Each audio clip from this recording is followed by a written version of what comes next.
पिछले क्लास में जो हम आपको पढ़ाए हुए थे उसका जो हम लोग रिवीजन करते हैं, ठीक है, रिवीजन कर लेते हैं, फिर इसके बाद आगे बढ़ जाएंगे। बताइए, क्वेश्चन नंबर 1, गुजरात के काठियावाड़ तट, काठियावाड़ तट, दमन से लेकर के गोवा तक के तट, क्या? कोंकण तट, कोंकण तट। गोवा से लेकर कर्नाटक, हाँ, कन्नड़ तट या केनरा तट, कन्नड़ तट या केनरा तट। कर्नाटक के मंगलुरु से लेकर कन्याकुमारी, मालावाड़ तट। कन्याकुमारी से कृष्णा डेल्टा, कोरोमंडल। कृष्णा डेल्टा से गोदावरी, गोलकुंडा, गोलकुंडा। गोदावरी नदी के ऊपरी भाग, उत्तरी सरकट। उड़ीसा के तट को उत्कल तट। भारत के तमिलनाडु राज्य एवं श्रीलंका के मध्य कौन सी खाड़ी? मन्नार की खाड़ी। केरल एवं लक्षद्वीप के मध्य के सागरीय भाग, लक्षद्वीप सागर, लक्षद्वीप सागर। 7 बहनों वाली राज्य में कौन कौन सा राज्य आता है?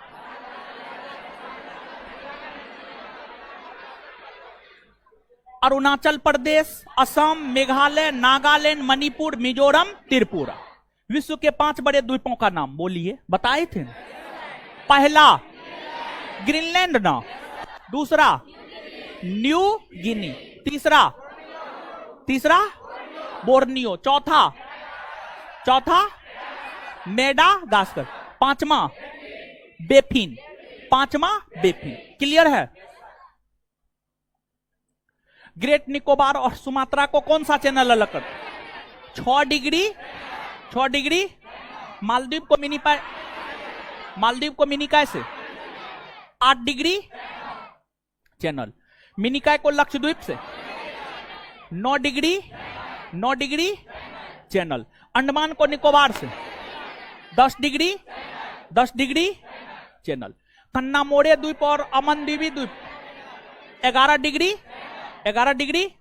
दक्षिणी अंडमान को लिटिल अंडमान से दक्कन चैनल या दक्कन पास। भारत एवं श्रीलंका के मध्य कौन सी जल? पाक जलसन। कोको द्वीप को उत्तरी अंडमान से कौन सा चैनल अलग कर? हाँ, कोको चैनल। कोको द्वीप पर किसका अधिकार है? म्यांमार। अंडमान निकोबार द्वीप समूह की सबसे ऊंची चोटी सैडल पीक किस द्वीप पर स्थित है? उत्तरी अंडमान। सैडल पीक उत्तरी अंडमान पर स्थित है, उत्तरी अंडमान पर। अंडमान निकोबार द्वीप समूह की दूसरी सबसे ऊंची चोटी माउंट थुलियर। कौन द्वीप पर स्थित है? ग्रेट निकोबार। माउंट डियोवाली, हाँ, मध्य अंडमान। माउंट कोयोबा और माउंट हैरियट दक्षिणी अंडमान निकोबार की राजधानी कहां है? पोर्ट ब्लेयर कौन द्वीप पर है? दक्षिणी अंडमान। सर्वाधिक द्वीपों वाला देश इंडो। द्वीपों की संख्या 13,000 से। चलिए दीजिए तो एक बार कॉपी दीजिए। चलिए 1 मिनट देख लेते हैं।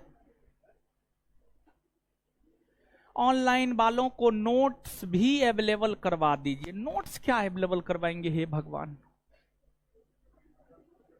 तो केमिस्ट्री साइंस का तो नोट आपको अवेलेबल रहवे करता है।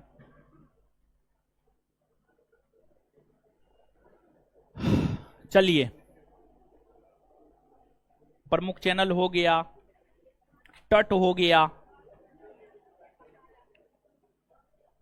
सीमा रेखा हो गया,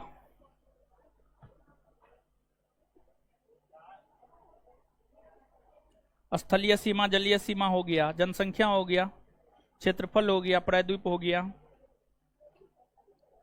कर्क रेखा हो गया। चलिए, पहला चैप्टर लगभग खत्म है, लेकिन फिर भी थोड़ी बहुत जानकारी और पहला चैप्टर में थोड़ी बहुत जानकारी और, ठीक है? तब जो है आपको ऑब्जेक्टिव क्वेश्चन अपलोड कर देंगे, रुकिए ना, कर देंगे, टेंशन मत लीजिए, कर देंगे। आइए पहले पढ़िए अब आप लोग, ठीक है, पहले पढ़ते हैं। देखिए ध्यान दीजिएगा, पढ़ते हैं पहले, चीजों को समझिएगा आप। देखिए, जब आप बच्चा होते हैं, भाई है, बहन है, मम्मी है, पापा है, दादा है, दादी है, सब लोग हैं। आप घर में देखेंगे, जब आप बच्चा होते हैं, पूरा परिवार एक होता है, मम्मी पापा भाई बहन दादा दादी, कम से कम इतना लोग तो रहते हैं एक साथ, इतना लोग तो एक साथ रहते हैं ना, एक साथ रहते हैं।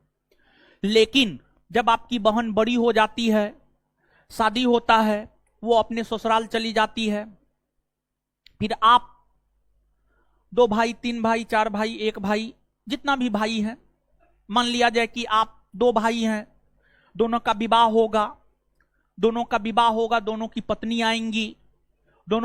आएंगी, तो स्वाभाविक सी बात है कि काम, ठीक है, काम का बंटवारा होगा कि फलना काम ये करेगी, चिल्ला काम ये करेगी, समझ गए। अब उसी में जो है, दोनों की पत्नी में से कोई एक है काफी काम करने वाली है, काम के प्रति समर्पित रहती है, और एक जो है बहानेबाज है। अब एगो पूरा काम कर रही है, एगो बहानेबाज है, तो इसमें होगा कि जो काम करेगी उसको तो लगेगा कि सिर्फ हम काम कर रहे हैं, तो बैठे बैठे खाती है, तो फिर मनमुटाव होगा, तो परिवार में विभाजन होगा, मनमुटाव होगा तो परिवार में क्या हो जाएगा, विभाजन, परिवार में विभाजन होगा। तो जब आप बचपन में थे, आपका भाई, आपकी बहन, सब एक साथ मिल करके रहते थे, लेकिन जैसे जैसे आपका उम्र बढ़ता गया, परिवार बढ़ता गया, आपकी बहन अपने ससुराल चली गई, आपका भाई आपसे अलग हो गया, आप एकदम स्वार्थी हैं, मम्मी पापा को भी आप अलग कर देंगे, स्वयं पत्नी बच्चा के साथ आप रहना पसंद करेंगे, तो मतलब परिवार में विभाजन हो जाता है। तो शुरुआती दौर में परिवार एक होता है, संयुक्त परिवार होता है, लेकिन जब परिवार में 2 घर की अलग अलग लड़की आ जाती है, तो फिर कुछ आंतरिक क्रियाओं के कारण जो है परिवार में विभाजन हो जाता है, और फिर परिवार कई टुकड़ों में बंट जाता है, कई भागों में बंट जाता है। उसी प्रकार से पृथ्वी, एक चीज हम आपको बताए होंगे, नहीं बताए हैं तो आप इस बात को समझिए, एक महादेश होता है और एक महासागर होता है, समझिए, बताए होंगे। एक महादेश होता है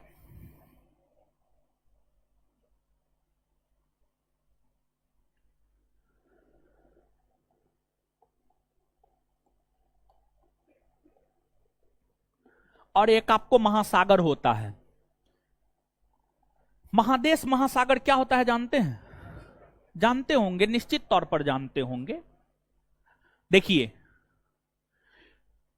एक स्थल खंड होता है और एक जल खंड होता है। स्थल खंड जल खंड समझते हैं? स्थल खंड जल खंड जानते हैं? जानते हैं। तो स्थल खंड का जो सबसे बृहद रूप होता है, स्थल खंड का जो सबसे बृहद रूप होता है, जैसे आप कहां रह रहे हैं? आप स्थल खंड पे रह रहे हैं। मानव जो रह रहा है वो स्थल खंड में रह रहा है। मछली कहां रहता है? जल खंड में। कहां पर? जल में। तो मानव स्थल खंड में रहता, मानव जहां रहता है वो स्थल खंड है, अब मछली जहां सरवाइव करता है वो जल है, समझ गए? जल है। तो स्थल खंड के जो सबसे बृहद रूप होते हैं, स्थल खंड का जो सबसे बड़ा टुकड़ा होता है, सबसे बड़ा भाग होता है, उसी को महादेश कहा जाता है। स्थल खंड का एक बड़ा टुकड़ा उत्तरी अमेरिका महादेश है, ये उत्तरी अमेरिका महादेश, दक्षिणी अमेरिका महादेश है, फिर यूरोप महादेश है, अफ्रीका महादेश है, एशिया है, ऑस्ट्रेलिया है। उसी प्रकार से जल खंड का जो बृहद रूप होता है उसको महासागर कहा जाता है। जल खंड का जो बृहद रूप होता है उसको महासागर कहा जाता है। जैसे ये जलखंड का बृहद रूप है, ये अटलांटिक महासागर है, ये जलखंड का बृहद रूप है हिंद महासागर है, ये जलखंड का बृहद रूप है प्रशांत महासागर है, ये जलखंड का बृहद रूप है प्रशांत महासागर है, प्रशांत महासागर है। तो महासागर और महाद्वीप, आप देख पा रहे हैं मानचित्र पर, उत्तरी अमेरिका महादेश, दक्षिणी अमेरिका महादेश, यूरोप, अफ्रीका, एशिया, ऑस्ट्रेलिया, ये सभी महादेश है। अटलांटिक महासागर, प्रशांत महासागर, हिंद महासागर, महासागर है। आज से करोड़ों वर्ष पहले, करोड़ों वर्ष पहले, करोड़ों वर्ष, 1000 नहीं, 10 नहीं, 100 नहीं, 1000 नहीं, लाख नहीं, बल्कि आज से करोड़ों वर्ष पहले, आज से करोड़ों वर्ष पहले आज जैसी स्थिति है ना, आज आप देख रहे हैं उत्तरी अमेरिका महादेश, दक्षिणी अमेरिका महादेश, यूरोप महादेश, अफ्रीका महादेश, एशिया, ऑस्ट्रेलिया, सब महादेश अलग अलग बटा हुआ है। सब महादेश अलग अलग है, हां या ना? जैसा कि आप नजरों के सामने देखेंगे सब महादेश अलग अलग है, समझ गए? सभी के सभी महादेश क्या है आपको अलग अलग, सभी के सभी महादेश क्या है अलग अलग है, ठीक है। लेकिन क्या हमेशा से ऐसा था? नहीं, हमेशा से ऐसा नहीं था।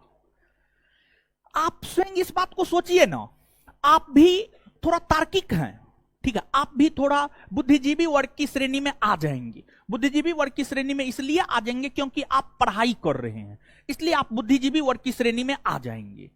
और पढ़ रहे हैं तो थोड़ा सा तो सोचने का एक तरीका तो होगा ही आपके भीतर। सोचने का तरीका नहीं है तो उस तरीका को अपने भीतर डेवलप कीजिए। आप स्वयं इस बात को सोचिए कि आप अभी जिस स्थिति में हैं, आप अभी से 5 साल पहले जाकर देखिए, आप अभी जैसा हैं, आपका घर अभी जैसा है, क्या 5 साल पहले सेम एज इट इज था? क्या आप सेम एज इट इज थे? नहीं, नहीं। 5 साल पहले अगर आपका उम्र 20-21 बरस हुआ होगा तो 5 साल पहले आपको तो दाढ़ी मूछ नहीं आया होगा, समझ गए? लेकिन अब दाढ़ी मूछ आ गया है। सबसे बड़ा परिवर्तन तो यही आपको देखने को मिल रहा है। तो जैसे जैसे समय आगे बढ़ता है, चीजों में परिवर्तन होते जाता है। तो समय जैसे जैसे आगे बढ़ता है तो चीज परिवर्तित होते जाता है, हां या ना? एकदम होता है, समझिए, एकदम होता है। हमेशा एक जैसा कुछ भी नहीं रहता है। आज आप जिस स्थिति में है, आने वाले 5-10 साल के बाद आपकी स्थिति कुछ और हो जाएगी। 20 साल के बाद आपकी स्थिति कुछ और हो जाएगी, समझिए, कुछ और हो जाएगी आपकी स्थिति। उत्कर्ष सोलंकी जी, लाइट ठीक है जी, भा महाराज ठीक है। लाइट, अब हमारे मुंह पे लाइट नहीं है, हम टोपी पहने हुए हैं, इसी वजह से मुंह पे लाइट नहीं है। हमारी बात आपको सुनाई दे रहा है ना? बोर्ड पे लाइट है ना? बोर्ड तो एकदम ठीक दिखाई दे रहा है, ठीक है। वहां पे देख रहे हैं किसी के मोबाइल में है, मेरा मोबाइल तो डिस्चार्ज हो गया है, ठीक है। कोई ऑनलाइन भी परचेज किए हुए हैं? ऐसे डेमोन चल रहा है, कोई भी देख सकते हैं। थोड़ा खोल करके हमको दीजिए तो। सुबोध जी, हाँ, दिल्ली एनसीआर बचा हुआ है, बता देंगे, चिंता नहीं करना। खोले। कितना पीसी पर है? 144 है जी। 100 बकलोल भी 240 पे दीजिए ना, 240 पे। लाइट तो ठीक है, लाउड ठीक है ना? हो, अरे हमको तो ठीक है लगेगा। अच्छा आप लोग देखिए, ठीक ना है लाइट? बताइए तो। सिर्फ मेरा चेहरा काला दिख रहा है। अब है काला तो गोरे थोड़े दिखेंगे महाराज, अजीब हाल। अरे सही है, सही है जी। सिर्फ मेरे चेहरा पे लाइट नहीं है, बाद बाकी सब सही है। तो काला है तो काले नहीं दिखेंगे महाराज, बस ठीक है। चलिए सुनिए, हल्ला नहीं, हल्ला नहीं, सुनिएगा। मतलब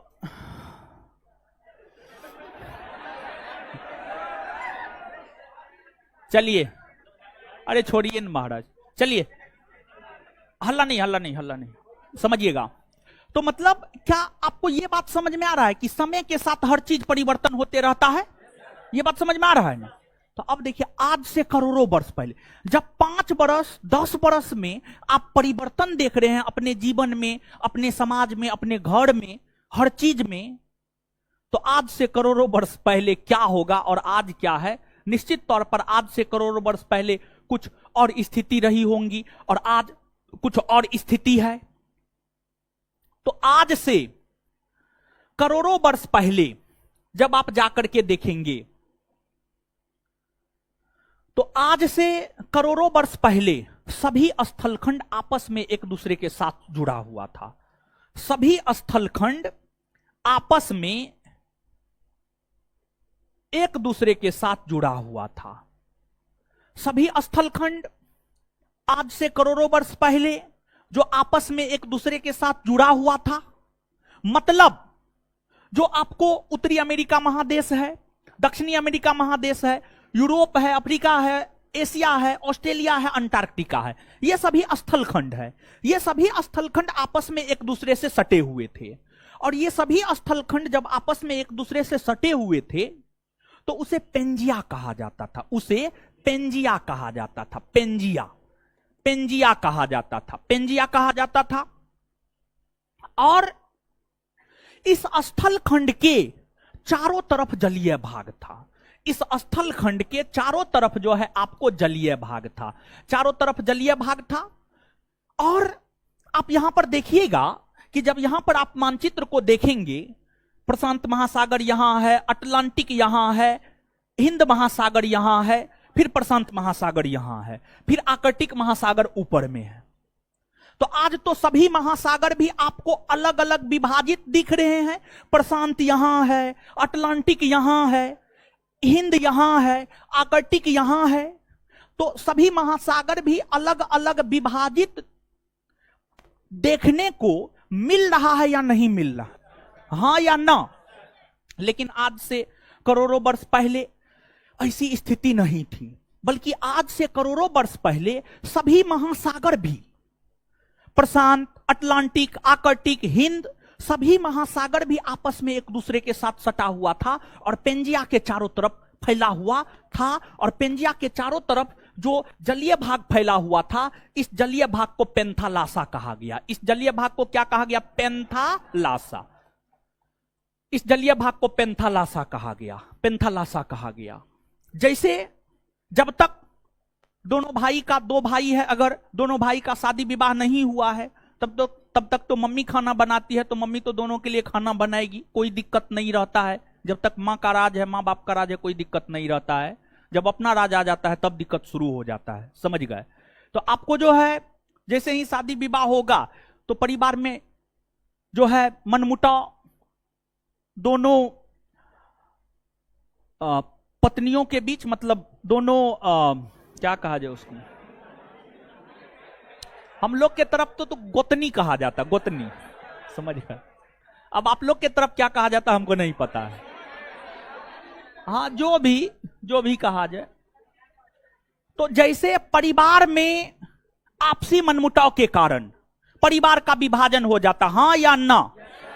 देखिए, परिवार का विभाजन, कुछ ना कुछ घटना होती है, कुछ ना कुछ कारण होता है जिस वजह से परिवार का विभाजन होता है। अगर दोनों भाई समझदार हैं और दोनों की बीवी भी समझदार है, सिर्फ भाई के समझदार होने से कुछ नहीं है, दोनों की बीवी भी समझदार है। और बीवी ही नहीं, आपकी मां भी समझदार होनी चाहिए। मां का भी, देखिए, घर में जो फूट पड़ता है ना, उसमें मां का भी एक रोल होता है। मां क्या करती है, एक पुतहू को ज्यादा देखने लगती है, दूसरे को इग्नोर करने लगती है, तो स्वाभाविक सी बात है, जलन तो आएगा ही आएगा।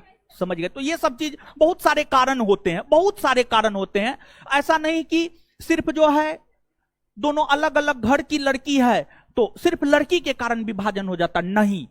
समाज में सामान्य तौर पर यह बात माना जाता है कि नहीं, दो अलग अलग घर की लड़की है, इसी वजह से विभाजन हो गया है। लेकिन ऐसी कोई बात नहीं है।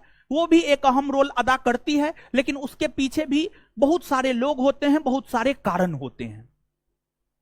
तो उसी प्रकार से पृथ्वी के भीतर कई प्रकार की आंतरिक क्रियाएं हुई। और जब पृथ्वी के भीतर कई प्रकार की आंतरिक क्रियाएं हुई, तो पृथ्वी के भीतर आंतरिक क्रियाओं के कारण पेंजिया में विखंडन हुआ। पेंजिया में विखंडन हुआ। पेंजिया दो भाग में बटा। पेंजिया में विखंडन हुआ और पेंजिया दो भाग में क्या हुआ? बटा। पेंजिया दो भाग में बटा। पेंजिया का एक भाग, ऊपर जाएंगे तो कौन दिशा? हाँ, नीचे, नीचे, दक्षिण। समझ गए? तो पेंजिया का जो विभाजन हुआ, पेंजिया उत्तर की ओर खिसका, पेंजिया उत्तर की ओर खिसका, और साथ ही साथ पेंजिया जो है दक्षिण की ओर भी खिसका। पेंजिया का कुछ भाग उत्तर की ओर खिसका और कुछ भाग जो है आपको दक्षिण पश्चिम की ओर खिसका, दक्षिण पश्चिम की ओर खिसका, या दक्षिण मान लीजिए, ठीक है, डायरेक्शन छोड़िए, उत्तर दक्षिण सिर्फ मान करके चलिए। पेंजिया का कुछ भाग उत्तर की ओर खिसका और पेंजिया का कुछ भाग दक्षिण की ओर खिसका। पेंजिया का जो भाग उत्तर की ओर खिसका, उत्तर की ओर खिसका, उसे जो है अंगारा लैंड कहा गया, सॉरी, अंगारा लैंड, अंगारा लैंड कहा गया, या उसे लॉरेंसिया कहा गया, अंगारा लैंड कहा गया, या फिर उसे लॉरेंसिया, लॉरेंसिया कहा गया। वहीं पेंजिया का जो हिस्सा दक्षिण की ओर खिसका उसे गोंडवाना लैंड कहा गया। उसे क्या कहा गया? गोंडवाना लैंड, उसे गोंडवाना लैंड कहा गया, उसे गोंडवाना लैंड कहा गया। और पेंजिया में जब विखंडन हुआ तो एक भाग उत्तर की ओर खिसका अंगारा लैंड और एक भाग दक्षिण की ओर खिसका गोंडवाना लैंड। अब अंगारा लैंड में कुछ भूभाग आ गए, गोंडवाना लैंड में भी कुछ भूभाग आ गए।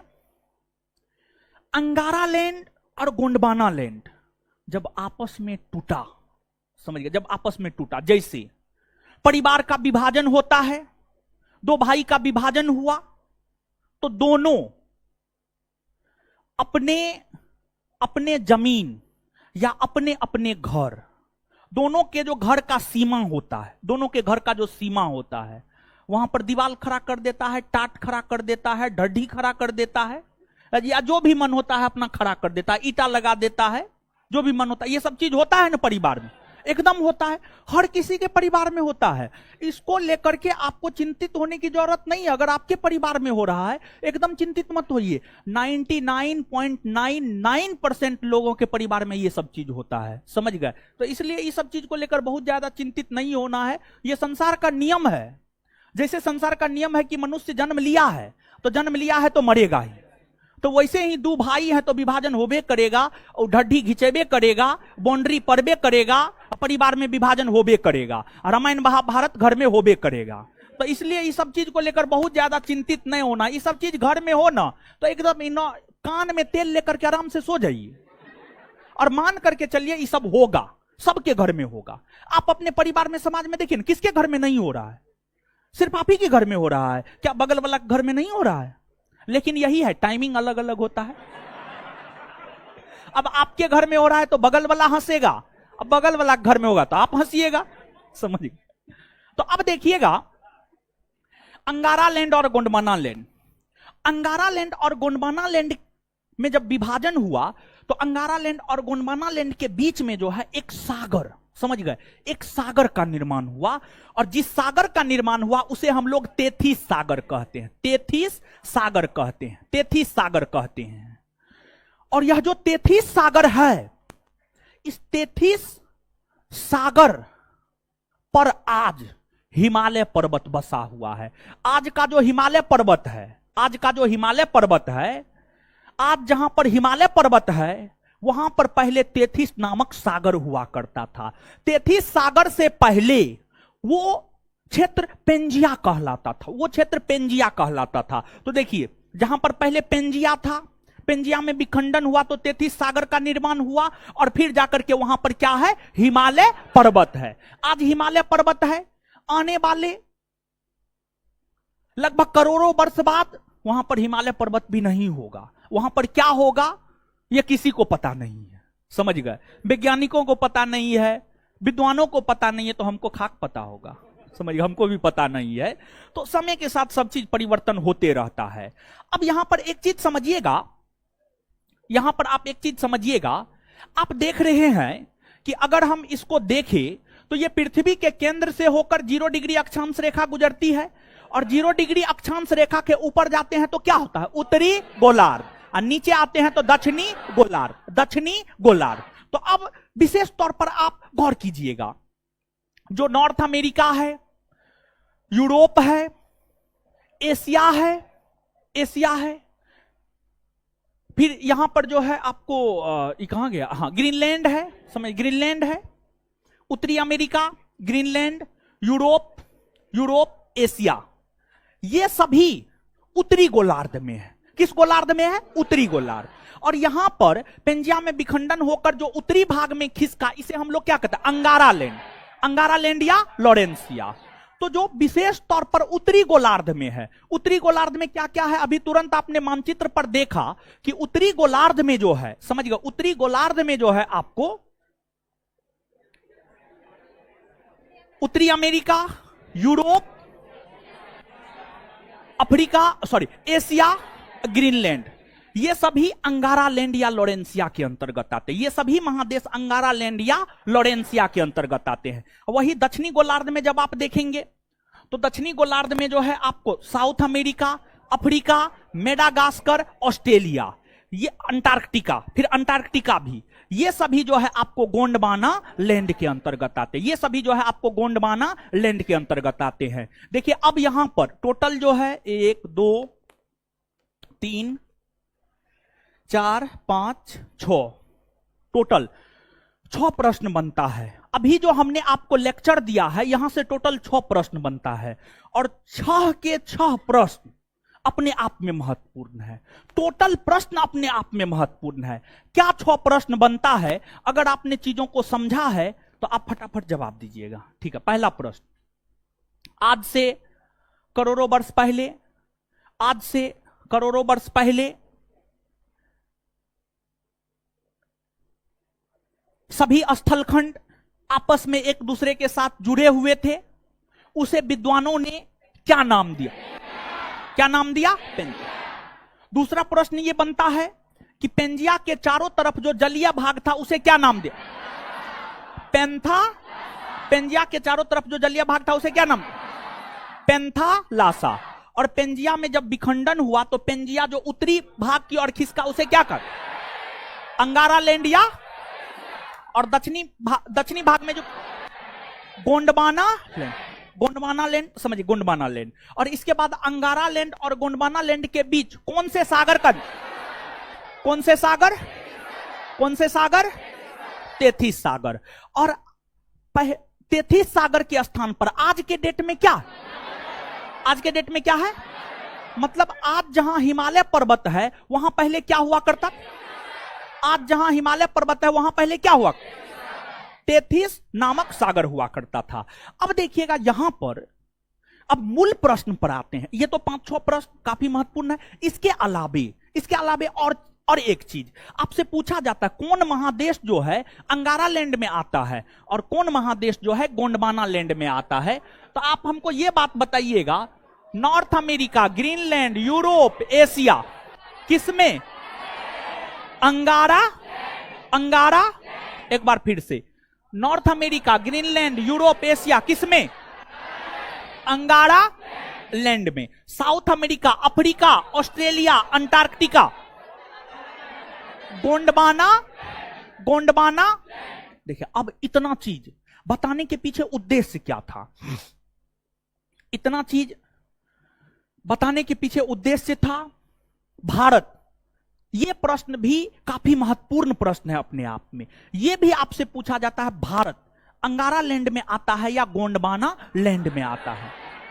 देखिए भारत, अगर हम बात करें एशिया महादेश की तो एशिया महादेश अंगारा लैंड में आता है, और एशिया महादेश के अंतर्गत ही हमारा देश भारत है। लेकिन हमारा देश भारत एशिया महादेश में आने के बावजूद भी अंगारा लैंड में नहीं आता है, बल्कि जो हमारा देश भारत है, हम लोगों का देश भारत है, हम लोगों का देश भारत गोंडवाना लैंड में आता है। हम लोगों का देश भारत किस में आता है? गोंडवाना लैंड में। हम लोगों का देश भारत की अगर हम बात करें तो भारत किस में आता है? आपको गोंडवाना लैंड में। भारत गोंडवाना लैंड में आता है। और यह प्रश्न जो है, कोई ऐसा परीक्षा नहीं होगा, यूपीएससी, बीपीएससी, अन्य स्टेट पीसीएस, इसके बाद बिहार पुलिस, बिहार दरोगा नहीं पूछा है, बिहार पुलिस इस प्रश्न को पूछ दिया है। भारत अंगारा लैंड का हिस्सा है या गोंडवाना लैंड का? तो भारत जो है गोंडवाना लैंड का। किसका है? गोंडवाना लैंड का। अब यहां पर चीजों को समझिएगा। देखिए भारत, आपको अफ्रीका महादेश, अफ्रीका महादेश के दक्षिणी पूर्वी भाग में यहां पर मेडागास्कर है। क्या है? मेडागास्कर। और अफ्रीका महादेश गोंडवाना लैंड में आता है, इसमें कोई शक कोई किंतु परंतु नहीं ना है। तो जब अफ्रीका महादेश गोंडवाना लैंड में आता है तो मेडागास्कर गोंडवाना लैंड में आएगा, हां या ना? आएगा। और ध्यान दीजिएगा, मेडागास्कर का ही टूटा हुआ भाग, मेडागास्कर से ही टूटकर, मेडागास्कर जो द्वीप है, बड़ा द्वीप है, मेडागास्कर ही टूटा और टूट करके उत्तर की ओर खिसका, टूट करके उत्तर की ओर खिसका, और तब जाकर के भारत का निर्माण हुआ है, तब जाकर के भारत का निर्माण हुआ है। तो भारत को मेडागास्कर का अंग हम लोग मान सकते हैं। जब जो मेडागास्कर है, जो मेडागास्कर द्वीप है, मेडागास्कर द्वीप का नाम आप सुने हैं जीवन में? इससे पिछला जो क्लास लिए थे उसमें नहीं बताए थे, एकदम बताए थे मेडागास्कर। ये मेडागास्कर द्वीप है। मेडागास्कर द्वीप एक स्थलीय खंड था। मेडागास्कर द्वीप में जब टूट हुई ना, जैसे पेंजिया में टूट हुआ, पेंजिया में टूट हुआ, हां या ना? अंगारा लैंड गोंडवाना लैंड बना। फिर अंगारा लैंड में जब टूट हुआ तब उत्तरी अमेरिका महादेश, यूरोप और एशिया बना। फिर जब गोंडवाना लैंड में टूट हुआ तो गोंडवाना लैंड में टूट होने से जो है south America, Africa, Madagascar, Australia, Antarctica बना। उसी प्रकार से मेडागास्कर में जब टूट हुआ तो वही आगे चलकर के भारत कहलाया, वही आगे चलकर के भारत कहलाया। और मेडागास्कर अफ्रीका महादेश में आता है और अफ्रीका महादेश गोंडवाना लैंड में आता है। इसलिए भारत अंगारा लैंड नहीं बल्कि गोंडवाना लैंड के अंतर्गत आता है। और दूसरी बात, भारत आगे चल करके हम लोग जो दूसरा चैप्टर पढ़ेंगे, भारत के पर्वत पठार मैदान, भारत के पर्वत पठार मैदान को पढ़ेंगे तो हिमालय पर्वत, उत्तर भारत का विशाल मैदान, उत्तर भारत का विशाल मैदान, तटीय मैदान, प्रायद्वीपीय क्षेत्र, प्रायद्वीपीय भारत, इन सभी चीजों को हम लोग पढ़ेंगे। तो जो भारत है, जैसे आप इस बात को ऐसे समझिएगा, जैसे हम मानव हैं, जैसे हम मानव हैं, नाक है, मुंह है, कान है, आंख है, माथा है, हाथ है, पैर है, सब चीज है, ठीक है। वैसे अगर आप भारत को देखेंगे तो राजनीतिक तौर पर नहीं, राजनीतिक तौर पर तो भारत को 28 राज्य 8 केंद्र शासित प्रदेश में बांटा गया है, लेकिन भौगोलिक तौर पर जब आप भारत को देखेंगे तो भौगोलिक तौर पर जो है भारत को मुख्यतः 3 भागों में बांटा गया है। भारत को मुख्यतः 3 भागों में बांटा गया भौगोलिक तौर पर, भौगोलिक तौर पर मुख्यतः। यहां पर एक शब्द का प्रयोग कर रहे हैं मुख्यतः, क्योंकि कुछ बुक को जब आप पढ़ेंगे तो भौगोलिक तौर पर कुछ विद्वान भारत को 5 भागों में बांटे हैं, कुछ विद्वान 4 भागों में बांटे हैं और कुछ विद्वान 3 भागों में बांटे हैं।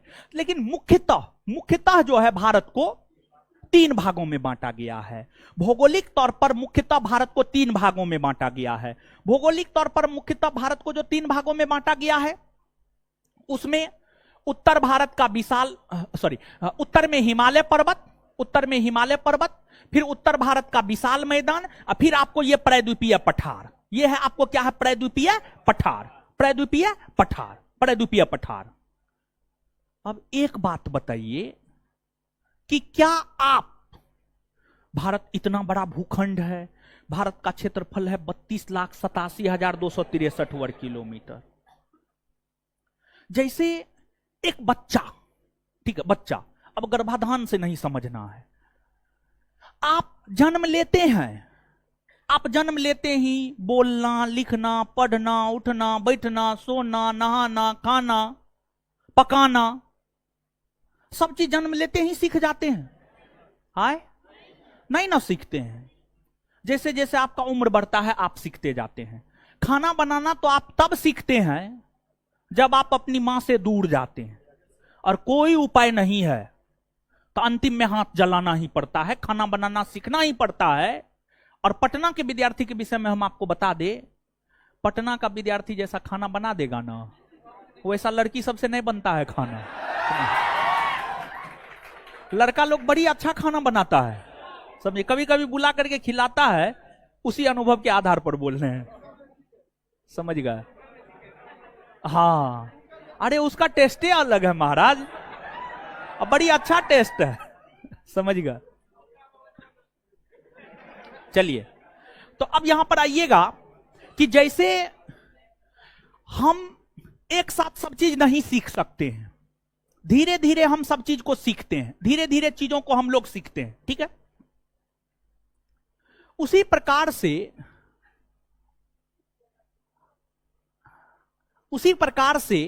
समझ गया, उसी प्रकार से जो है आपको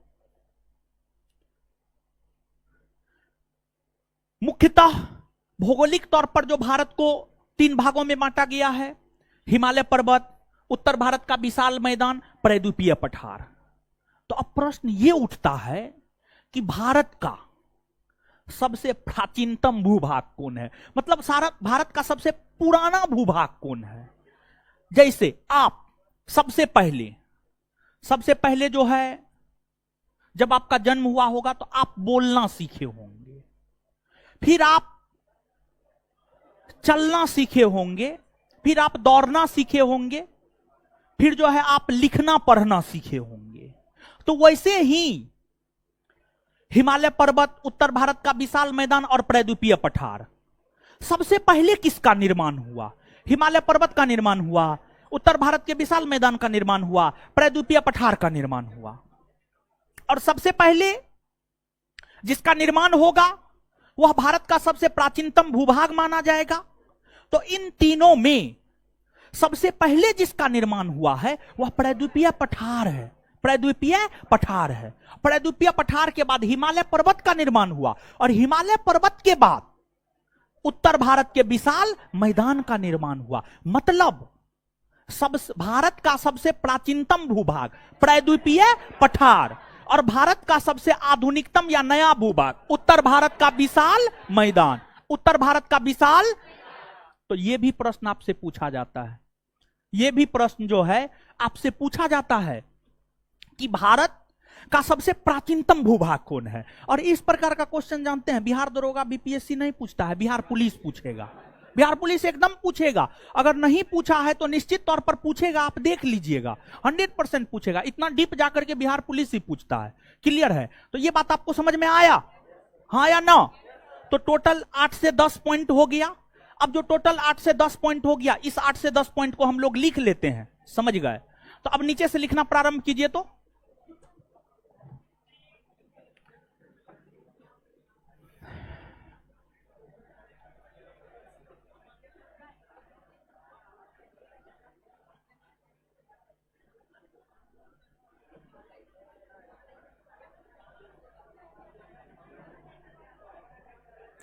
बुलाइए, एड्रेस दीजिए, हम आ जाते हैं।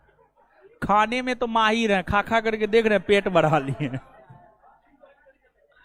सिर्फ बोल रहा आइए हवेली पर कभी,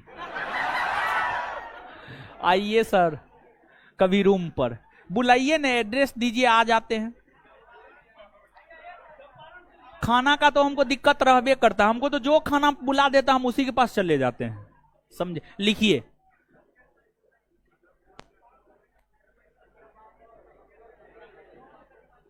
इंडियन ज्योग्राफी के लिए एग्जाम पर्पस बोलिएगा तो बता देंगे। एग्जाम अगर आपको बीपीएससी टाइप का निकालना है तो आप माजिद हुसैन पढ़िए, माजिद हुसैन पढ़िए, और उसके बाद जो है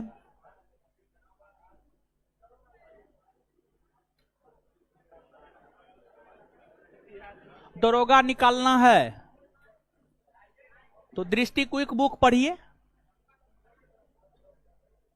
और बीच में रहना है तो ये पढ़िए आप महेश कुमार बरनवाल का भूगोल एक समग्र।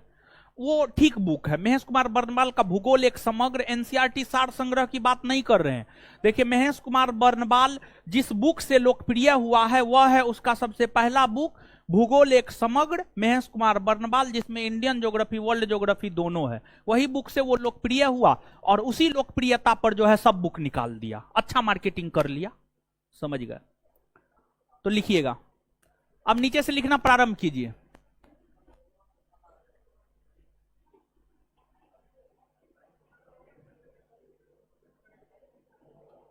लिखिएगा, आज से करोड़ों वर्ष पूर्व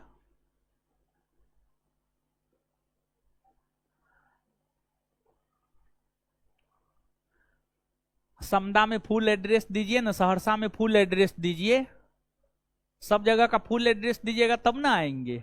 हम लोग के घर के बगल में पड़ता है समदा, वहां का लड़का भी है। अच्छा, आइए फुल एड्रेस दीजिए, आते हैं।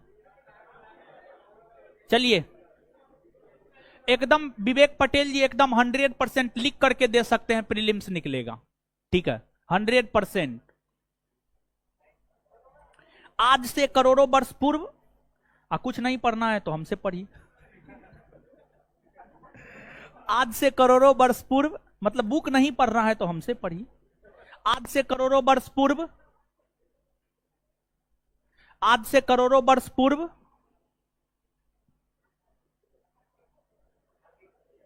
आज से करोड़ों वर्ष पूर्व सभी स्थलखंड सभी स्थलखंड सभी स्थलखंड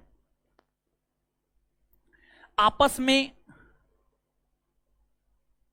आपस में आपस में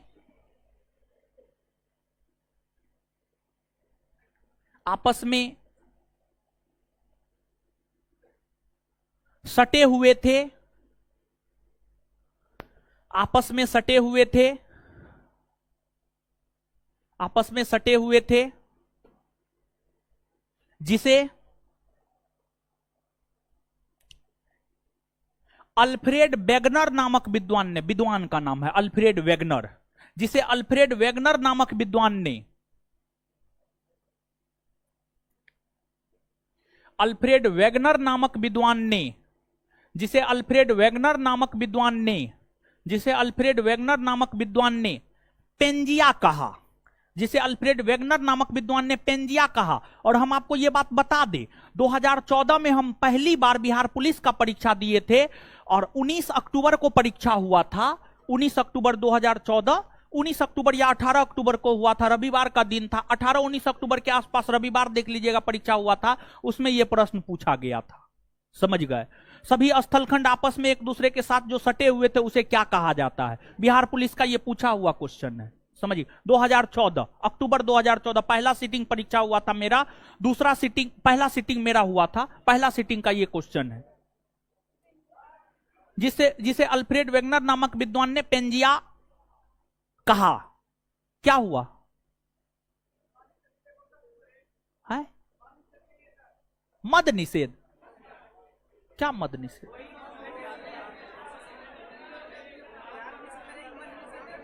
मद निषेध में भी पूछा, हो सकता है पूछा होगा। हम 2014 में बिहार पुलिस का परीक्षा दिए थे, उसमें पूछा था, तो हमको याद है। कौन सा बुक पढ़े है, क्लास कीजिए ना महाराज। और मद निषेध के लिए जो है ना, आप पढ़िए, अगर पढ़ना है, इंटर लेवल हो गया है बिहार पुलिस, तो आपको ज्योग्राफी में अगर बुक पढ़ना है, भारती भवन पब्लिकेशन का 8, 9, 10th, 11, 12th, 8 से लेकर के 12 तक का बुक पढ़िए।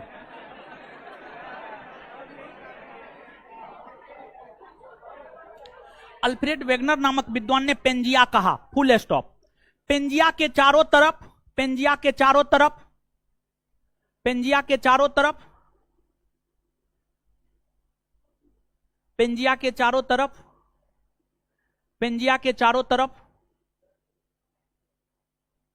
पेंजिया के चारों तरफ जो जलीय भाग था, पेंजिया के चारों तरफ जो जलीय भाग था,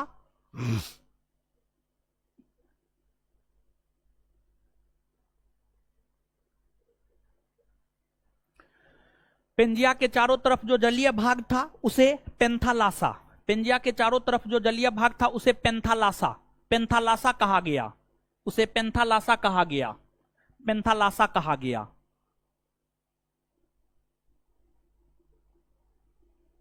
फुल स्टॉप, उसी में कंटिन्यू। कालांतर में जाकर, कालांतर में जाकर, उसी में कंटिन्यू लिखते जाइएगा, उसी में कंटिन्यू।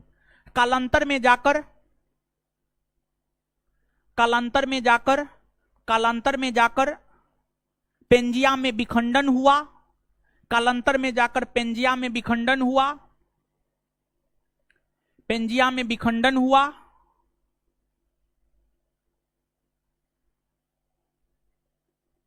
विखंडन हुआ, और कुछ स्थलखंड, कुछ स्थलखंड, कुछ स्थलखंड उत्तर की ओर खिसका, कुछ स्थलखंड उत्तर की ओर खिसका, कुछ स्थलखंड उत्तर की ओर खिसका जिसे अंगारा लैंड, कुछ स्थलखंड उत्तर की ओर खिसका जिसे अंगारा लैंड, अंगारा लैंड, तथा कुछ स्थलखंड दक्षिण की ओर खिसका, तथा कुछ स्थलखंड दक्षिण की ओर खिसका, तथा कुछ स्थलखंड दक्षिण की ओर खिसका जिसे गोंडवाना लैंड, तथा कुछ स्थलखंड दक्षिण की ओर खिसका जिसे गोंडवाना लैंड कहा गया, जिसे गोंडवाना लैंड कहा गया, जिसे गोंडवाना लैंड कहा गया। फुल स्टॉप, उसी में कंटिन्यू लिखिएगा। अंगारा लैंड और गोंडवाना लैंड के बीच में, अंगारा लैंड और गोंडवाना लैंड के बीच में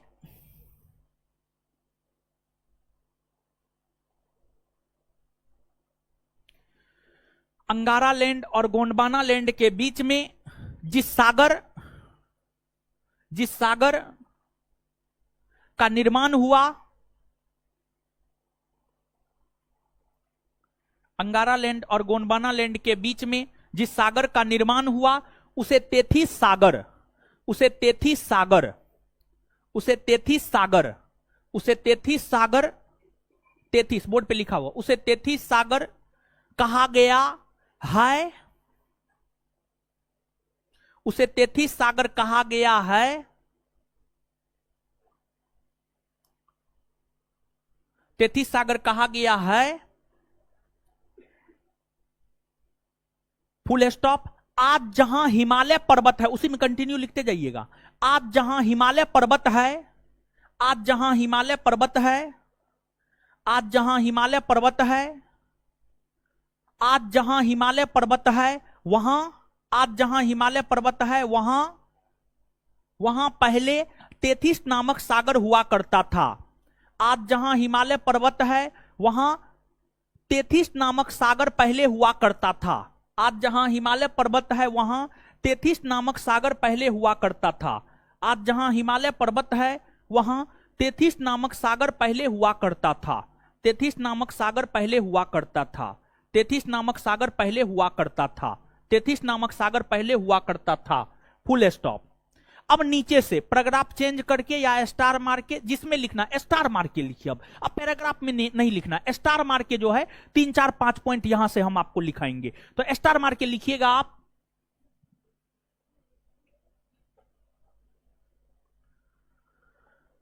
उत्तरी अमेरिका महादेश, उत्तरी अमेरिका महादेश,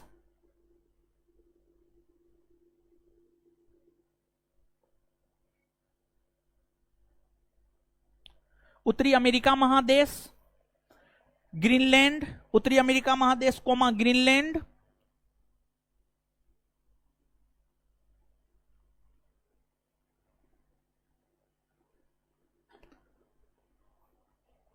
उत्तरी अमेरिका महादेश कोमा ग्रीनलैंड, यूरोप महादेश, यूरोप महादेश, एशिया महादेश, एशिया महादेश, अंगारा लैंड या लॉरेंसिया के अंतर्गत आता है। अंगारा लैंड या लॉरेंसिया के अंतर्गत आता है। अंगारा लैंड या लॉरेंसिया के अंतर्गत आता है। अंगारा लैंड या लॉरेंसिया के अंतर्गत आता है। अंगारा लैंड या लॉरेंसिया के अंतर्गत आता है, अंगारा लैंड या लॉरेंसिया के अंतर्गत आता है। अब नीचे से स्टार मार के दूसरा पॉइंट, स्टार मार के दूसरा पॉइंट, नीचे से स्टार मार के दूसरा पॉइंट, स्टार मार के दूसरा पॉइंट लिखिएगा, लिखिएगा। दक्षिणी अमेरिका महादेश, दक्षिणी अमेरिका महादेश, अफ्रीका महादेश, दक्षिणी अमेरिका महादेश, अफ्रीका महादेश, मेडागास्कर द्वीप, मेडागास्कर द्वीप, ऑस्ट्रेलिया, मेडागास्कर द्वीप, ऑस्ट्रेलिया, ऑस्ट्रेलिया, अंटार्कटिका, अंटार्कटिका महादेश, अंटार्कटिका महादेश, इत्यादि इत्यादि इत्यादि इत्यादि इत्यादि इत्यादि इत्यादि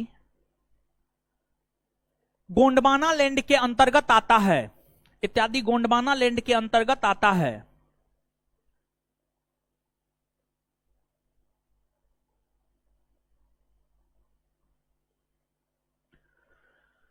गोंडवाना लैंड के अंतर्गत आता है।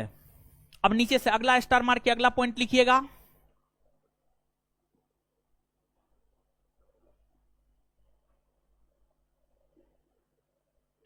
अगला पॉइंट लिखिएगा स्टार मार के। भारत गोंडवाना लैंड के अंतर्गत आता है, अगला पॉइंट लिखिएगा, भारत गोंडवाना लैंड के अंतर्गत आता है, भारत गोंडवाना लैंड के अंतर्गत आता है, भारत गोंडवाना लैंड के अंतर्गत आता है।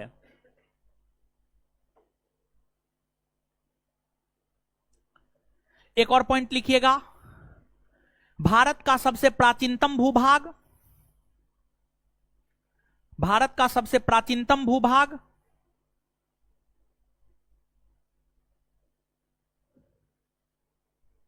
भारत का सबसे प्राचीनतम भूभाग, भारत का सबसे प्राचीनतम भूभाग, प्राचीनतम भूभाग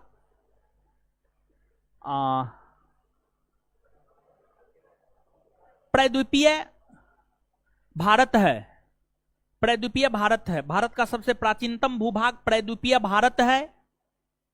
तो वहीं भारत का सबसे प्राचीनतम भूभाग प्रायद्वीपीय भारत है, तो वहीं भारत का सबसे नवीनतम भूभाग, तो वहीं भारत का सबसे नवीनतम भूभाग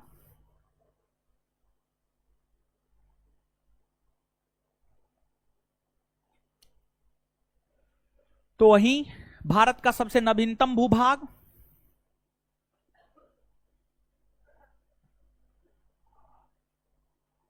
उत्तर भारत का विशाल मैदान है, उत्तर भारत का विशाल मैदान है। तो वहीं भारत का सबसे नवीनतम भूभाग उत्तर भारत का विशाल मैदान है, तो वहीं भारत का सबसे नवीनतम भूभाग उत्तर भारत का विशाल मैदान है, तो वहीं भारत का सबसे नवीनतम भूभाग उत्तर भारत का विशाल मैदान है, उत्तर भारत का विशाल मैदान है, उत्तर भारत का विशाल मैदान है। Full stop, full stop, full stop. इतना ही न बताए थे, और कुछ बताएं?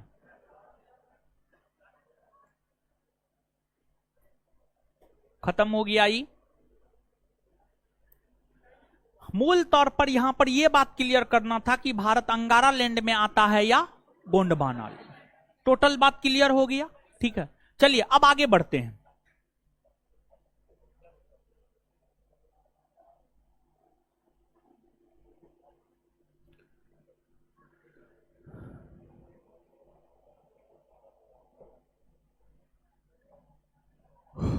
मानचित्र सही से नहीं लगाए हैं हो।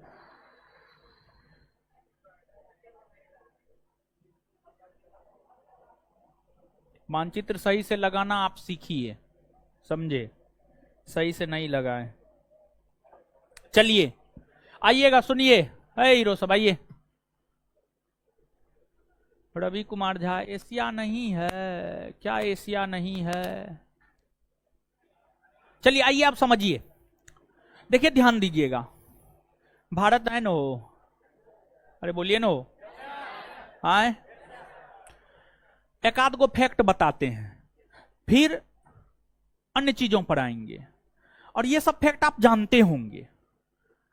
भारत में टोटल 28 राज्य और 8 केंद्र शासित प्रदेश है, हाँ या ना? हाँ, ठीक है। 28 राज्य और 8 केंद्र शासित प्रदेश है। आपका कल का होमवर्क है कल का 28 राज्यों का नाम, राजधानी, 8 केंद्र शासित प्रदेश का नाम, राजधानी लिख करके लाना है। ये आपका कल का होमवर्क है, ठीक है? लिख करके ले आइएगा ना। अगर कल लिख करके नहीं लाइएगा तो जो है फिर आगे क्या होगा वो देखा जाएगा। तो लिख करके ले आइएगा। ऐसे हम प्रयास करेंगे टेलीग्राम चैनल पर भी भेज दे। टेलीग्राम चैनल पर जो है ना केमिस्ट्री के साथ साथ जो है ये भी भेज देंगे, आप अपना लिख करके ले आइएगा इसी नोट में, ठीक है? अब भारत में जो 28 राज्य 8 केंद्र शासित प्रदेश है, ऐसे हम ये सब बात आपको बताए हैं, लेकिन फिर भी राज्य के संदर्भ में क्षेत्रफल और जनसंख्या,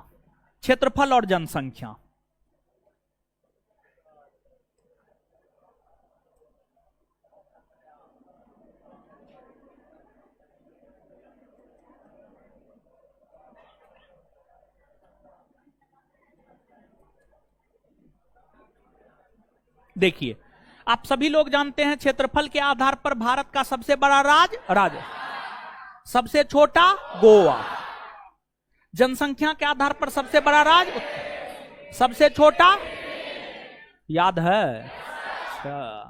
केंद्र शासित प्रदेश जानते हैं ना, बताए हैं, लिखा है कि नहीं लिखा है? लिखा है नहीं है? अच्छा लिख लीजिएगा, हमको पता था हम नहीं लिखा है, क्योंकि हम भी अभी नोट देखे थे तो हम नहीं देखे थे, ठीक है? और एक बात बताइएगा, क्षेत्रफल के आधार पर सबसे बड़ा केंद्र शासित प्रदेश, हाँ क्या? लद्दाख। मार फटास ठीक कर देंगे। जम्मू कश्मीर ना जी, जम्मू कश्मीर ना, लद्दाख जैसा दिखता है वैसा है। पाकिस्तान का अधिकार ना है लद्दाख पे, चीन का अधिकार नहीं है, तो ये बात तो समझाए हुए हैं वो। तो क्षेत्रफल के आधार पर सबसे बड़ा केंद्र शासित प्रदेश जम्मू और सबसे छोटा लक्षद्वीप, जनसंख्या के आधार पर सबसे बड़ा दिल्ली और सबसे छोटा लक्षद्वीप, सबसे छोटा। ये बात हम आपको लिखाए नहीं है, तो स्टार मार के 3-4 पॉइंट बनेगा, तीनों 4 पॉइंट को लिख दीजिए, तो हम बताए हुए हमको याद है, लिखिएगा तो।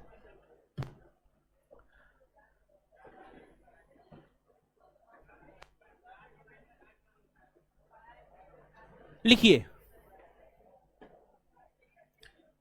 क्षेत्रफल के आधार पर, क्षेत्रफल के आधार पर, क्षेत्रफल के आधार पर भारत का सबसे बड़ा राज्य राजस्थान,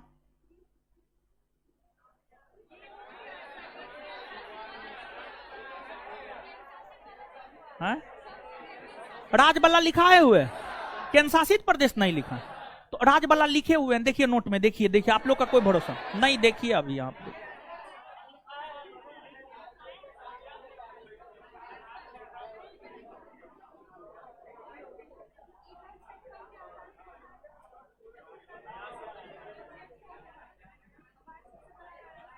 हाँ लिखा हुआ है, ठीक है? केंद्र शासित प्रदेश वाला नहीं लिखा है, केंद्र शासित प्रदेश वाला लिखिए, ठीक है? केंद्र शासित प्रदेश वाला लिखिए, लिखिएगा केंद्र शासित प्रदेश, हेडिंग मार लीजिएगा केंद्र शासित प्रदेश।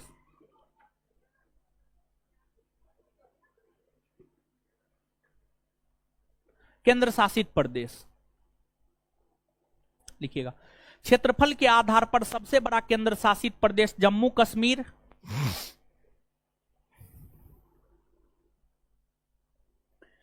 क्षेत्रफल के आधार पर सबसे बड़ा केंद्र शासित प्रदेश जम्मू कश्मीर तथा सबसे छोटा केंद्र शासित प्रदेश तथा सबसे छोटा केंद्र शासित प्रदेश लक्षद्वीप है। तथा सबसे छोटा केंद्र शासित प्रदेश लक्षद्वीप है। तथा सबसे छोटा केंद्र शासित प्रदेश लक्षद्वीप है। तथा सबसे छोटा केंद्र शासित प्रदेश लक्षद्वीप है। लक्षद्वीप है। लक्षद्वीप है। अगला पॉइंट, जनसंख्या के आधार पर सबसे बड़ा केंद्र शासित प्रदेश। जनसंख्या के आधार पर सबसे बड़ा केंद्र शासित प्रदेश। जनसंख्या के आधार पर सबसे बड़ा केंद्र शासित प्रदेश। जनसंख्या के आधार पर सबसे बड़ा केंद्र शासित प्रदेश। जनसंख्या के आधार पर सबसे बड़ा केंद्र शासित प्रदेश। जनसंख्या के आधार पर सबसे बड़ा केंद्र शासित प्रदेश।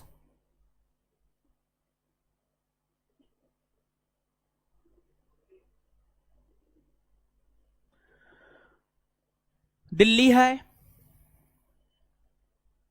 दिल्ली है। जबकि सबसे छोटा केंद्र शासित प्रदेश, जबकि सबसे छोटा केंद्र शासित प्रदेश लक्षद्वीप है।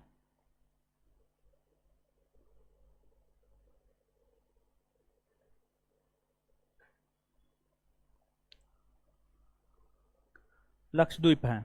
चलिए, और जानते हैं एक बात, सुबह के केमिस्ट्री और शाम के केमिस्ट्री में अंतर है। सुबह के केमिस्ट्री का फी है 249 रुपया और शाम के केमिस्ट्री का फी है 349 रुपया या 449 रुपया होगा। ठीक है, हाँ, जो भी होगा, जो भी होगा पता नहीं हमको, लेकिन ज्यादा होगा। बिट्टू सर स्वयं बोले हैं ये बात, काहे कि सुबह के केमिस्ट्री में पुराना नोट से पढ़ाया जा रहा है और शाम के केमिस्ट्री में नया नोट से पढ़ाया जा रहा है, इसलिए फी में अंतर है। अब आप लोग कहिएगा कि सुबह और शाम के केमिस्ट्री में अंतर क्यों है, तो अंतर है समझिए। हाँ, आप लोग के लिए पूछिए ना।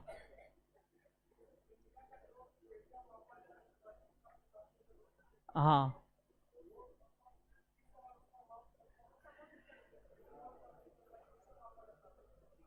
यानी भारत का क्षेत्रफल 32,87,263 वर्ग किलोमीटर है। ये कैसे मापा जाता है? ये वैज्ञानिक सबका काम है। एक यंत्र आता है जैसे वर्षा, वर्षा समझते हैं? जैसे एक बात बताइए, आपको बुखार लगा, आप बुखार कैसे माप लेते हैं? थर्मामीटर से। वैसे ही बड़े भूखंड के माप को लेकर एक यंत्र होता है, उस यंत्र का नाम हम एग्जैक्ट भूल रहे हैं, हम पिछले दिनों टेस्ट में बताए हैं, ध्यान से उतर रहा है। वो यंत्र होता है, उस यंत्र से उस यंत्र को मानचित्र पर रखकर और माप लिया जाता है कि ये क्षेत्र है तो इसका कितना क्षेत्रफल होगा। तो उस यंत्र का नाम हम भूल रहे हैं, आप कल के क्लास में पूछ लीजिएगा। और 3214, 2933, नहीं नहीं, ऐसा बात नहीं है, वो यंत्र से मापा जाता है। ठीक है, वो ऐसा बात नहीं है कि अब यहां पर स्क्वायर, आयत, रेक्टेंगल का ये फॉर्मूला नहीं, लंबाई इंटू चौड़ाई,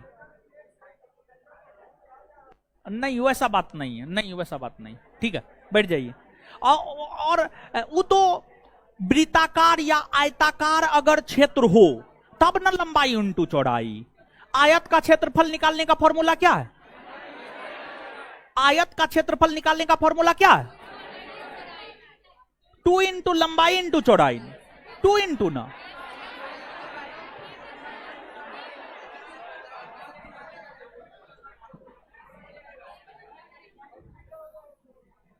आयत का क्षेत्रफल क्या निकालने का फॉर्मूला क्या है? लंबाई इंटू 2 नहीं होता, लंबाई इंटू चौड़ाई। तो एक बात बताइए, भारत की आकृति आप जो कर रहे हैं 3214 गुना 2933, भारत की जो लंबाई, भारत जो है क्या आयताकार है? नहीं ना है, तो उस आधार पर कैसे निकाल सकते हैं? नहीं ना, भारत की आकृति चतुष्कोणीय है। कैसी है? चतुष्कोणीय है। तो नीचे से एक पॉइंट लिख लीजिए, तो भारत की आकृति चतुष्कोणीय है,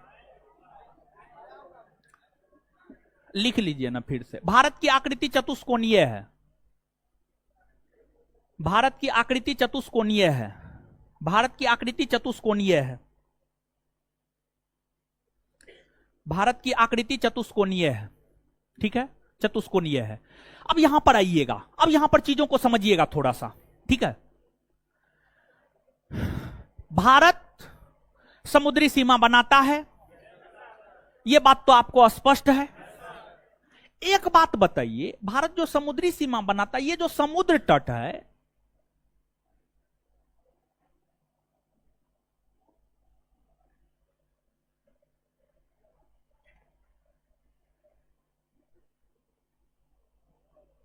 ये जो समुद्र तट है, समुद्र तट सीधा है।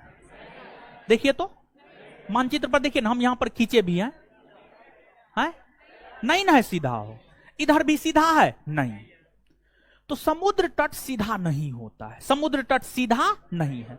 भारत का जो, ये कहना गलत हो जाएगा, ठीक है, भारत का समुद्र तट सीधा नहीं है, भारत का समुद्र तट सीधा नहीं है, बल्कि भारत का समुद्र तट क्या है, टेढ़ी मेढ़ी है, समझ गए, टेढ़ी मेढ़ी है। देखिए सीधी रेखा, सीधी रेखा ये हो गया,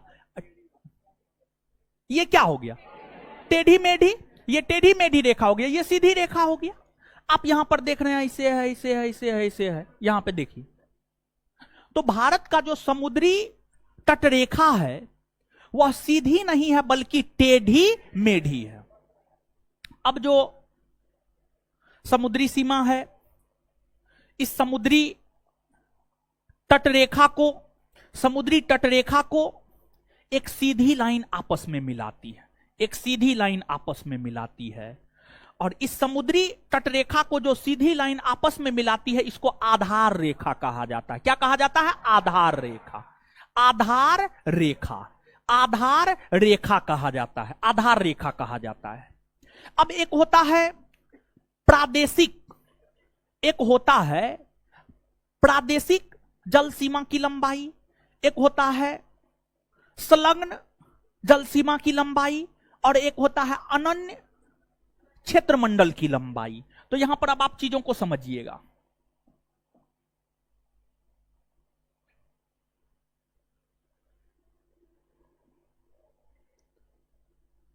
ठीक है।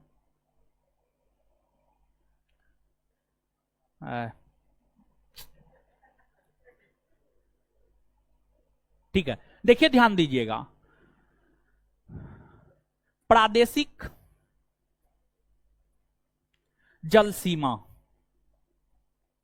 की लंबाई 12 नॉटिकल मील, 12 नॉटिकल मील।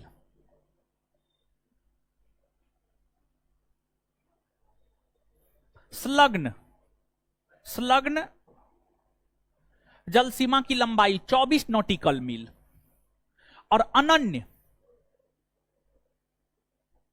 क्षेत्रमंडल या जल सीमा क्षेत्रमंडल की लंबाई 200 समुद्री मील, 200 समुद्री मील, 200 समुद्री मील। प्रादेशिक जल सीमा की लंबाई 12 नॉटिकल मील, संलग्न क्षेत्रमंडल या जल सीमा की लंबाई 24 समुद्री मील, अनन्य क्षेत्रमंडल की लंबाई 200 समुद्री मील, ठीक है।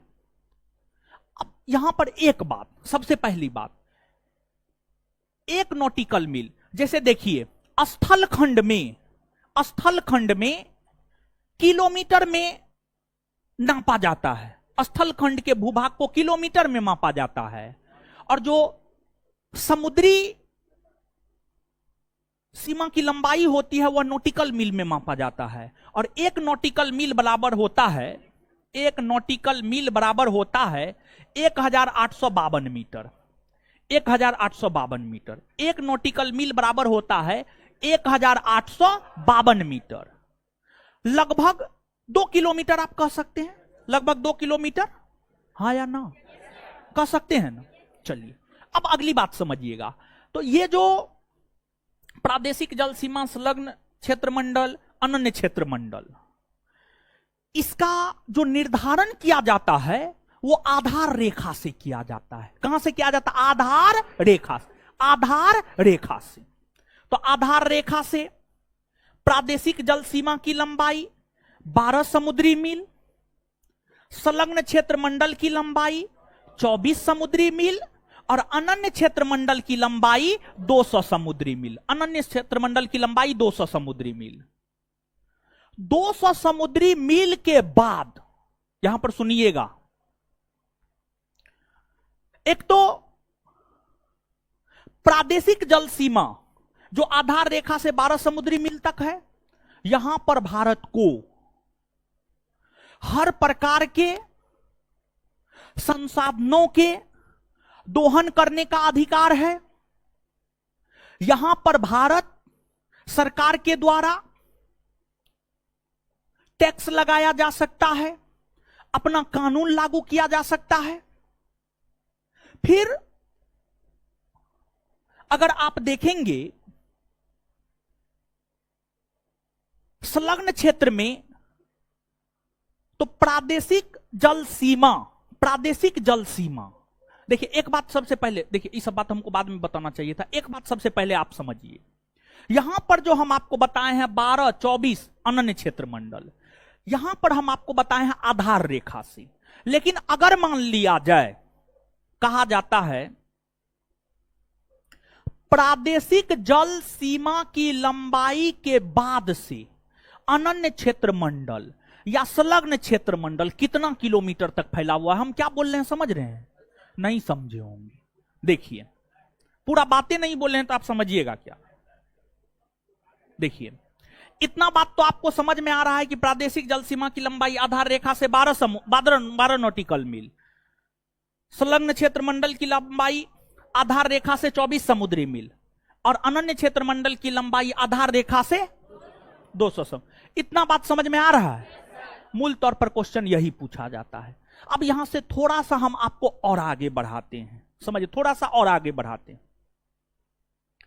अब एगो बात बताइए, आपको कहेगा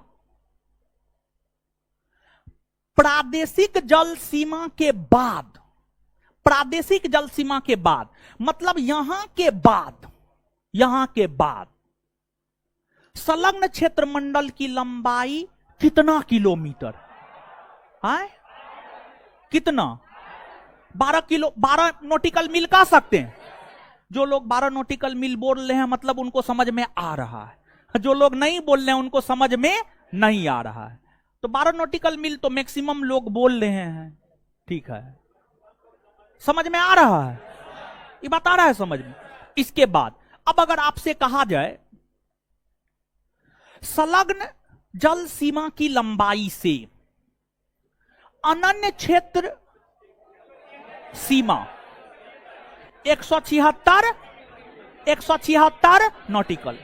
अब यहां पर देखिए प्रादेशिक जल सीमा, यहां पर भारत को सभी अधिकार प्राप्त होते हैं, टोटल अधिकार।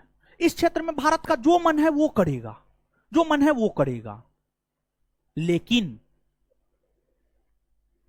जब आप यहां से आगे बढ़ेंगे, यहां से आगे बढ़ेंगे तो यहां पर थोड़ा सा कम अधिकार प्राप्त है। फिर जब आप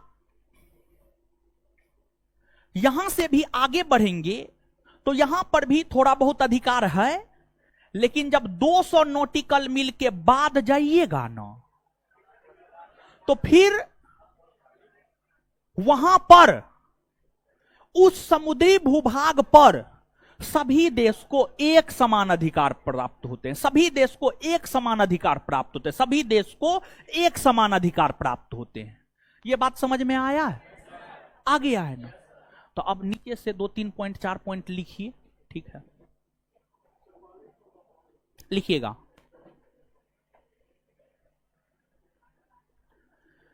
भारत की तटीय रेखा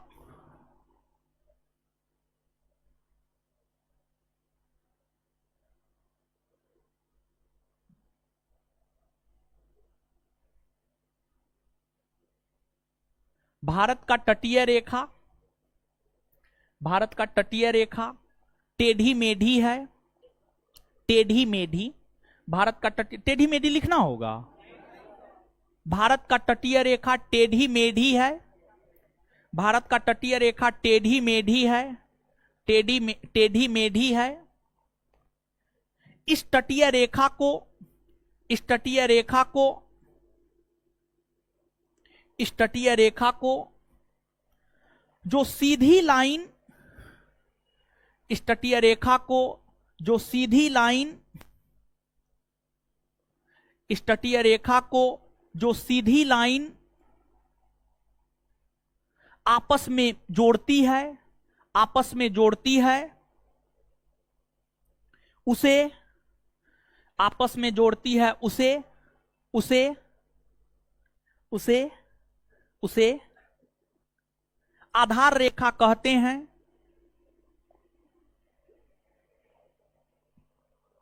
आधार रेखा कहते हैं। आधार रेखा से, आधार रेखा से, आधार रेखा से प्रादेशिक जल सीमा की लंबाई, आधार रेखा से प्रादेशिक जल सीमा की लंबाई, आधार रेखा से प्रादेशिक जल सीमा की लंबाई 12 नॉटिकल मील, आधार रेखा से प्रादेशिक जल सीमा की लंबाई 12 नॉटिकल मील, कोमा 12 नॉटिकल मील, कोमा संलग्न जल सीमा की लंबाई 24 नॉटिकल मील, संलग्न जल सीमा की लंबाई 24 नॉटिकल मील, संलग्न जल सीमा की लंबाई 24 नॉटिकल मील, संलग्न जल सीमा की लंबाई 24 नॉटिकल मील, संलग्न जल सीमा की लंबाई 24 नॉटिकल मील, और अनन्य क्षेत्रमंडल की अनन्य जल सीमा की लंबाई, और अनन्य जल सीमा की लंबाई 200 नॉटिकल मील है, और अनन्य जल सीमा की लंबाई 200 नॉटिकल मील है, और अनन्य जल सीमा की लंबाई 200 नॉटिकल मील है, और अनन्य जल सीमा की लंबाई 200 नॉटिकल मील है, 200 नॉटिकल मील है,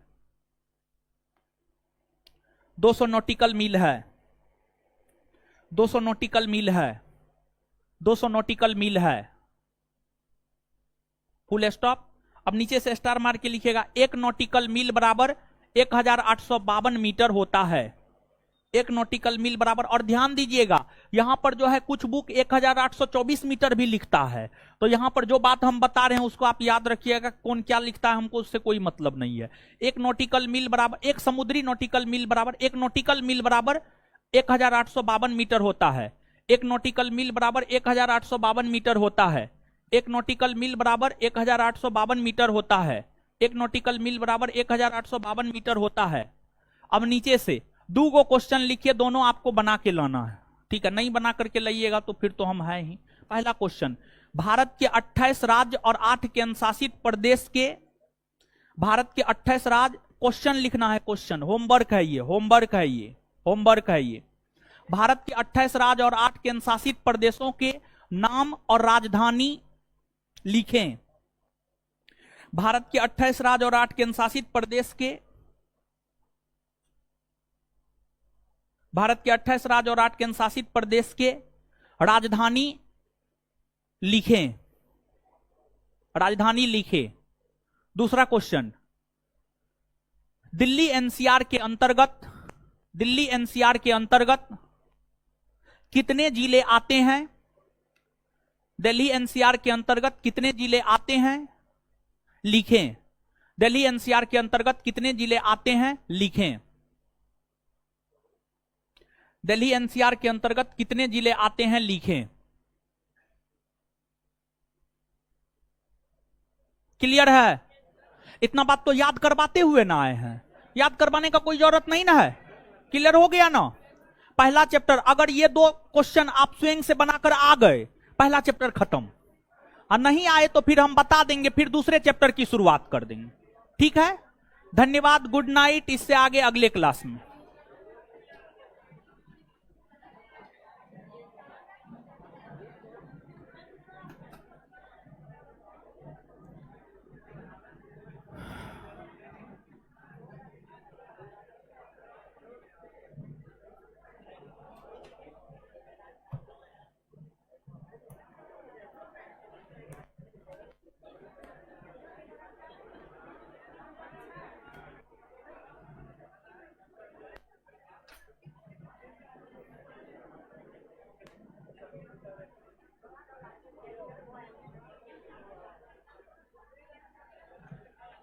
कोयला, हाँ थोड़ा बहुत, हाँ हाँ हाँ हाँ हाँ।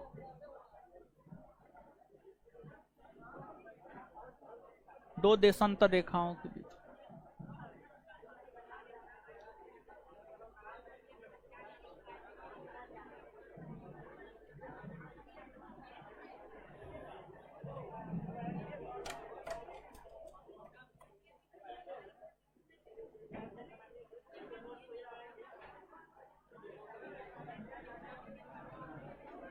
चलिए ठीक है, इससे आगे अगले क्लास में देखते हैं। Good night.